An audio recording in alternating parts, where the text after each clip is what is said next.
نہیں شیلا صاحبہ، بٹ اگر ایک طرف آپ لوگ اتنے الزامات لگاتے ہیں پاکستان مسلم لیگ نواز پہ، کبھی آپ سلیکٹڈ کی بات کرتے ہیں، کبھی آپ لوگ لیول پلینگ فیلڈ کا الزام لگاتے ہیں، تو پھر اب اس کے درمیان جب اتحاد بنے اور سندھ میں بنے، اور یہ پہلی دفعہ نہیں ہے، 2018 کے الیکشن سے پہلے بھی ایسی اطلاعات آئی تھی کہ آپ لوگوں کے خلاف اتحاد بن رہے کیونکہ پاکستان پیپلز پارٹی کو کمزور کرنا ہے سندھ میں، تو پھر آپ لوگوں کو does it not fit in to that larger, جو آپ لوگوں کو خدشات ہیں کہ آپ کے خلاف کچھ پلاننگ ہو رہی ہے یہاں؟ دیکھیے یہ فیئر ہو رہا ہے نا کہ وہ کھل کے ایک دوسرے سے مل رہے ہیں، اس میں کیا بات ہے؟ اور جو جی ڈی اے بھی تھا وہ فیئر تھا کہ ساری پارٹیز مل گئی تھیں دیہی سندھ میں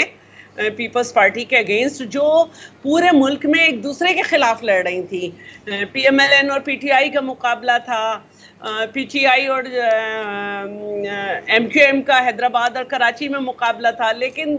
حیدرآباد کے بعد جو دیہی سندھ کے علاقے تھے وہاں پہ سب ایک تھے، جماعت اسلامی اور پی ٹی آئی ایک دوسرے کے خلاف لڑ رہے تھے، لیکن دیہی سندھ میں سب پیپلز پارٹی کے خلاف تھے مل کے، تو کھل کے کر رہے تھے نا،